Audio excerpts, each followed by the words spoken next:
Gold trusted gold buyers మీరు తాకట్టు పెట్టిన బంగారాన్ని విడిపించి ఈ రోజు ఉన్న మార్కెట్ ధరకు కొనబడును. సో నెక్స్ట్ అప్కమింగ్ మూవీస్ విషయంలో ఏమన్నా డెప్త్ ఉన్న రోల్స్ ఏమన్నా తీసుకునే అవకాశం ఉంది? ఎట్లాంటి కథలో మీకు దీంట్లో చాలా డెప్త్ ఉంటుందండి ఈ రోల్లో.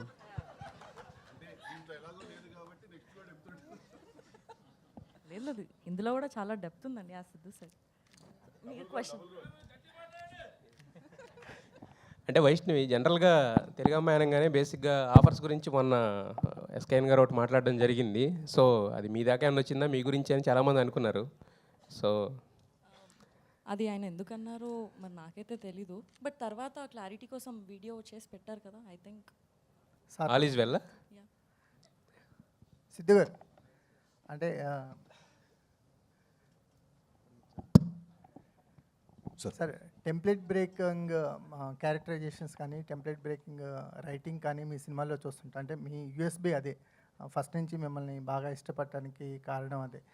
ఈ విషయానికి జాక్ విషయానికి వచ్చేసరికల్లా టెంప్లెట్ బ్రేకింగ్ ఏం జరిగింది? ఏం జరగలేదండి. టెంప్లెట్లోనే ఉంటుందా? టెంప్లెట్లో ఉంటుంది సినిమా, కానీ it is that film that every one can watch. మీరు ఎలా అట్రాక్ట్ అయ్యారు? అంటే మీకు యూజువల్గా ఉండే స్టోరీస్ కంటే కొంచెం ఆ క్యారెక్టరైజేషన్ అండి నాకు అదే చాలా ఇంట్రెస్టింగ్ అనిపించింది. అంటే ఒక పని చేయడం ఇంపార్టెంట్, కానీ ఆ పని ఎలా చేయడం అనేది కూడా చాలా ఇంపార్టెంట్. ఎందుకంటే మనకు ఒక పద్ధతి ఉంటుంది, మనకి ఇన్స్టింక్ట్ ఒకటి చెప్తూ ఉంటుంది, ఓకే ఇది ఇలా చేయాలి, ఇది ఇలా చేస్తే వర్కౌట్ అవుతుందని. బట్ ప్రపంచం అంతా అది అలాగా ఇలా చేయాలని చెప్తూ ఉంటారు. సో ఆ క్యారెక్టరైజేషన్ చాలా ఇంపార్టెంట్. మీకు చేంజ్ ఓవర్ ఎంత చేంజ్ ఓవర్గా ఉంటుంది క్యారెక్టర్? యాక్చువల్లీ నాకు చేంజ్ ఓవర్ కన్నా కూడా నాకు రెస్పాన్సిబిలిటీ తక్కువ ఉంది సార్ ఈ సినిమాలో. ఎందుకంటే భాస్కర్ గారు రైటింగ్ అండ్ ఆయన story is the major highlight of the film. నేను ఒక క్యారెక్టర్ని ఈ సినిమాలో. టిల్లుకున్నంత రెస్పాన్సిబిలిటీ నాకు లేదు. ఎందుకంటే టిల్లు ఏంటంటే ఏ ఉండదు, వాడి నుంచి నవ్విస్తాడు చూడండి అన్నట్టు ఉంటుంది. సో అది నాకు చాలా స్ట్రెస్. 1 hour 45 minutes నేను నవ్వించాలనే స్ట్రెస్ నాకు ఉండింది. బట్ ఈ సినిమాకి అలా కాదండి, ఎంటర్టైన్ చేస్తూనే ఉంటాను, but at the same time there is a very big story that is happening. Vaishnavi గారు మీ క్యారెక్టర్ ఎంత రెస్పాన్సిబుల్? అంటే ఎంత స్టోరీని ముందుకు తీసుకెళ్ళడానికి మీ క్యారెక్టర్ ఎంతవరకు పొటెన్షియల్ క్యారెక్టర్ అనుకోవచ్చు? నేను యాక్చువల్లీ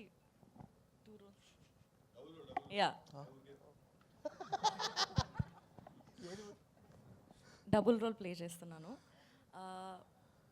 అలా అవ్వడానికి ఒక కారణం ఉంటుంది. అంటే 2 రోల్స్ ప్లే చేయడానికి ఒక మెయిన్ రీజన్స్ ఉంటుంది. ఆ రీజన్ చాలా ఎంటర్టైనింగ్గా చాలా ఇంట్రెస్టింగ్గా ఉంటుంది. అదే మొత్తం సినిమాలో ఎక్కువ స్పేస్ అండ్ ఇంట్రెస్టింగ్గా ఉంటుంది. వైష్ణవి గారు, నేను వెంకట్ ఇంటికి అండి. బేబీ తర్వాత మీరు నెక్స్ట్ మూవీ చేశారు, అది అంత సక్సెస్ కాలేదు. సో దీనిపైన ఎలాంటి కేర్ తీసుకున్నారు? అంటే ఒక హీరోయిన్కి నెక్స్ట్ ఒక ఫ్లాప్ పడ్డదంటే మళ్ళీ అవకాశాలు రావడం చాలా కష్టం కదా. సో దీన్ని ఎలా చూస్ చేసుకున్నారు?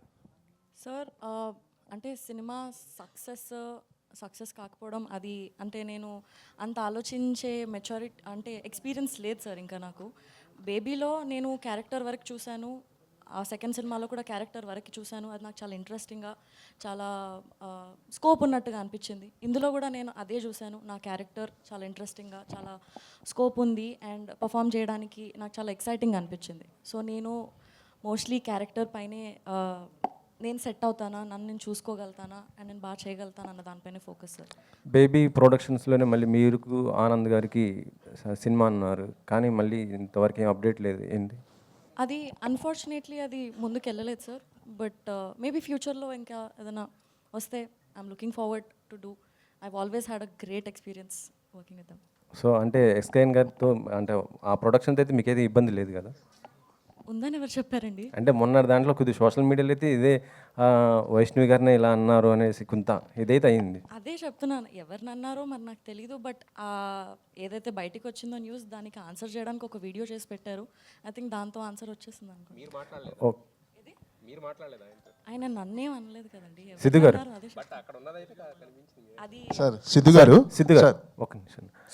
మీరు ఆరెంజ్లో ఆల్రెడీ బొమ్మలు భాస్కర్ గారితో చేయడం జరిగింది, దాంట్లో చరణ్ గారితో కూడా కాంబినేషన్ చేశారు. మళ్ళీ చరణ్ గారితో ఏమైనా చేయాలి అనుకుంటే మల్టీ స్టార్, ఎందుకంటే ఇప్పుడు ఉన్న హీరోస్ అందరూ కూడా మల్టీ స్టార్ గారు చేస్తున్నారు పెద్ద పాన్ ఇండియన్ లెవెల్లో.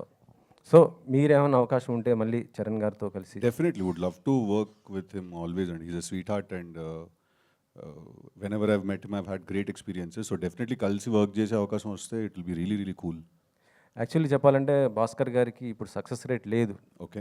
సో మరి ఆయన అండ్ మీరు వరుసగా బ్లాక్ బస్టర్లు కొడుతున్నారు. ఏ హీరో అయినా హిట్ డైరెక్టర్కి అవకాశం ఇస్తుంటారు. మీరెందుకు ఇలా భాస్కర్ గారికి? అంటే సార్ హిట్ ఫ్లాప్ ఇక్కడ దట్స్ ఆల్ చాలా అది మన చేతిలో లేని విషయం అండి. నేను ఎప్పుడైనా ఏం బిలీవ్ చేస్తానంటే ఫస్ట్ ఈ మైక్ పక్కన పెట్టాలని బిలీవ్ చేస్తాను. నేను ఏం బిలీవ్ చేస్తానంటే సార్ బేసిక్గా ఒక డైరెక్టర్ ఉండొచ్చు, యాక్టర్ ఉండొచ్చు, ఎవరైనా ఫిల్మ్ మేకర్ ఎవరైనా ఉన్నా కూడా వాళ్ళు హిట్ సినిమాలో తీస్తున్నారా ఫ్లాప్స్లో ఉన్నారా వాళ్ళు అనే దానికంటే ఎక్కువ ఇంపార్టెంట్ వాళ్ళకు ఒక సిగ్నేచర్ ఉందా లేదా అనేది సార్. వాళ్ళకు ఒక యూనిక్ స్టైల్ ఉందా లేదా అని. సో మీరు డెఫినెట్గా మీరు బొమ్మరిల్లు భాస్కర్ గారికి ఒక చాలా స్ట్రాంగ్ సిగ్నేచర్ ఉంది. ఆయనకు ఒక చాలా యూనిక్ వాయిస్ ఉన్నది, ఎవరు డినై చేయలేరు. మీరు బొమ్మరిల్లు తీసుకున్నా, పరుగు తీసుకున్నా, ఒంగోలు గీత తీసుకున్నా కూడా, ఆయన ఆరెంజ్ తీసుకున్నా కూడా అప్పుడు మా జూడ్లో మీరు ఇప్పుడు మళ్ళీ ఆరెంజ్ అంటారు. నేను కూడా ఉండే ఆ సినిమాలో లైట్, నేను కూడా బాధపడ్డా. సో మీరు తీసుకుంటే ఆయన ఎప్పుడు ఒక కొత్త కాన్సెప్ట్ చెప్తారు. ఆయన ఎప్పుడు ఒక ఫ్రెష్, అంటే మనం అందరం రోజు లైఫ్లో ఫీల్ అయ్యి చెప్తారు. So hit or flop does not matter sir.